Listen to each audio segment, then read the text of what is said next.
One of these is not like the other one. That one's not like the other one. End of game. Hey everyone, Daniel here for Central Park Physiotherapy. I'm here today to talk to you a little bit about some different shoes, mainly barefoot shoes and what makes them so different from your normal running shoe.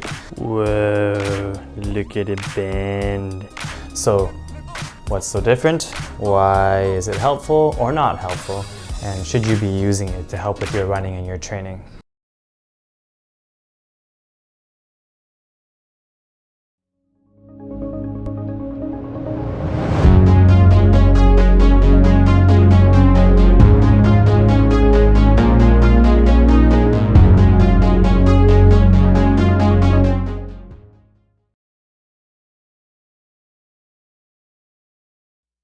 So barefoot running was a bit of a craze and a bit of a fad at about, I think, 12 years ago. So I'm 12 years late going into this, but at least now there's a bit more research into it. But firstly, let's talk about barefoot shoes. What are they? So if you look at this shoe that I've got right in front of me, it's a really barefoot shoe. Actually, it's not even really meant for running, but what it is that there is no heel drop. That's one of the main qualities of a barefoot shoe. That means there's not such a big amount of cushioning in the back that it lifts your heel forward relative to the front of your foot. So that's one important thing. Second thing is it's super flexible. There's not a lot of support. It's not going to hold your heel or your ankle really tightly and make it unable to move. And some will even allow your toe, your big toe, all your toes to separate, like the Vibram shoes that you often see. Here I've got one that's a little bit more protected. It's still got a shoe box, but it's quite wide, and so it lets your feet splay out quite a bit so that you can actually let your toes spread out and engage and really grip into the grounds. And again, it's quite flexible. Compare that to a normal running shoe where there's a good amount of cushioning in the back. There's a really stiff heel cup that holds your foot in place, and relative to the front, the back part actually is quite a bit higher, so a bit of a heel drop there. So why in the world would you actually want to use a barefoot shoe as opposed to a normal running shoe? So one of the benefits of this is, here are the claims that they make, and I think to some extent there's good reason to believe them.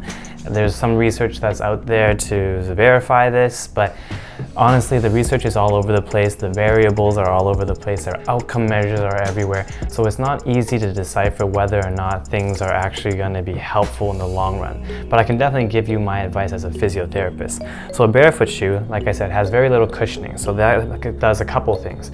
Firstly, when you're running, that means when you hit the ground, you're not going to feel that same amount of squish from the cushioning.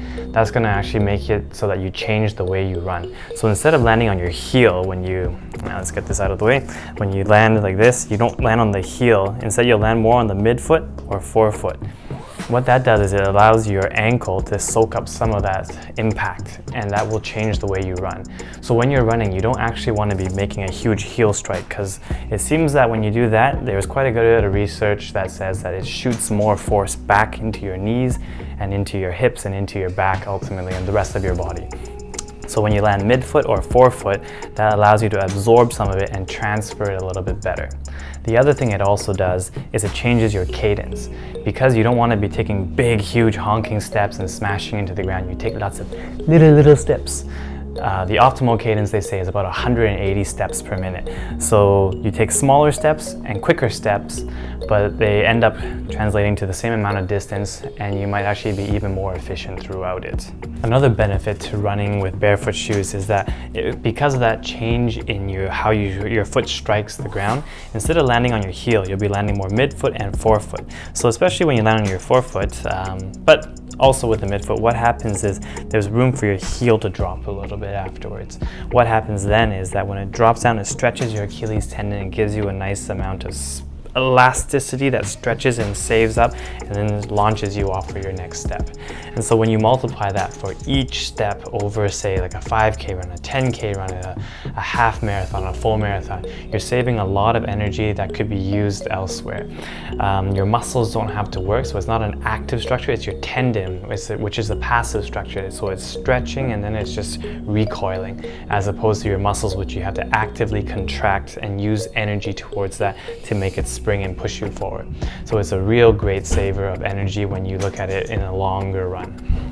So the last benefit I really want to mention is muscular strength in your feet and your stability. So here's my story. When I was younger, I had some money to use towards insurance, and the thing I used it on was a podiatrist appointment where they made me a custom orthotic. The problem was with this orthotic, it was too supportive, and what ended up happening is that when I wore it, it made my arch so supported that it didn't have to work the muscles anymore. So bit by bit, over a couple months, I found that my muscles in my feet had wasted away, and I wasn't able to wear any shoes without those arch supports. So after a few months of slowly weaning myself off of them again, I built up my muscles and I was able to move and wear other shoes quite comfortably again, but it did take me a little bit of time. So I kind of thought, well, what happens if you go the other way?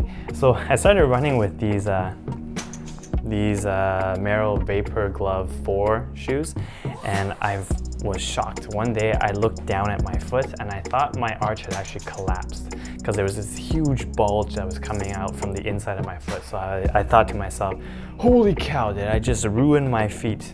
And why did I spend money to ruin my feet?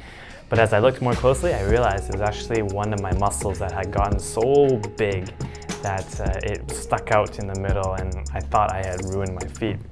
It was my abductor hallexes that was getting so bulked up. So actually, as you run with bare feet or with shoes that replicate being in bare feet, you will find that the muscles on the bottom of your feet will work a lot harder. That means they're actually going to be stronger. They actually build up the stability of your ankles a bit better. You get more proprioceptive feedback, which is just sensation and your ability to sense where the joint is in space, because you don't have that dulled sensation that comes through the cushioning. So it can be really helpful for building up the stability and the strength of your ankle, and that will actually help to keep you from rolling your ankle and twisting things and keep you safer overall. So one of the main benefits that people have claimed is the case is that when you switch to bare feet shoes, you will have a decrease in injuries. So the answer to that isn't definitely yes. It's like a yes and a no. If you overdo it and you move too fast, as with any exercise, it is a very high chance, there is a very high chance that you're going to get injured. But if you take it moderately and you take it in the right dosages, you can definitely build it up so that in the future you are less prone to being injured. So as with any exercise, take your time transitioning to these. If you do it, make sure you don't overdo it, that you cut it down, your normal running, the normal exercises that you do. Give yourself a lot of time to acclimatize to these new shoes. Otherwise, you will be more prone to injury. However, if you do take caution and you give yourself the time you need to get used to these and to build up your strength, at the end of the day, I do believe, like with any exercise, you will end up being a lot stronger, and you can definitely do it safely if you're careful. So don't jump right into it, but if you take your time, it may very well be worth the long, hard work that you put into it. So another question you might be asking is, if these are so beneficial and they're so great for my running form, why don't I see the pros using them? So I take most of these answers actually from another YouTuber called Cal Clash Fitness. I hope I'm saying that right. Shout out to you. Thanks for all the information, great tips. So what he was saying was that one of the reasons why you don't see a lot of professional runners wearing bare feet shoes is because they are normally a pretty small group of people who do it, especially like Vibram. So that means you're actually not going to have a huge amount of money and sponsorship behind them to give it to a whole bunch of different runners to use. So that's one point. The other point I think which is really quite interesting is that when you run with these shoes, they are good for training your form, but they're not necessarily the fastest shoes. There's I believe it's called the Nike Vaporfly, and what they've put is a carbon fiber shank inside of it. And so what that does is it actually increases your efficiency in your running. It transfers your force and your weight forward a lot better. So that's not going to help you with your form, but it will help you with your mechanical efficiency. So what I think is probably the best way to look at it is wear these in order to train your form. But for race day, what you can do is you can put on your faster shoes and wear those for your race. That way you get the benefits of both worlds. Then you might also be asking, then who would not benefit from this? The way I look at it is if your feet are not injured, that you have no major problems and issues, it might not be a bad way to start and get your feet stronger to help it so that they're healthy for longer. But if you already have arthritis, osteoarthritis, you'll be less likely to benefit from it. You may even injure more things. So for people who already have lots of pre-existing injuries, you may not be as likely to benefit from using barefoot shoes. So if you're going to transition into barefoot shoes, remember, take caution, take it slow. But if you're still not sure if it's right for you, you're always welcome to come in and book an appointment with us. And what we can do then is we can look at your mechanics, we can look at what pre-existing injuries you might have and whether or not these will actually be beneficial for you. So that's it from me. This is Daniel signing off for Central Park Physiotherapy. Until next time, stay safe, stay strong, stay active.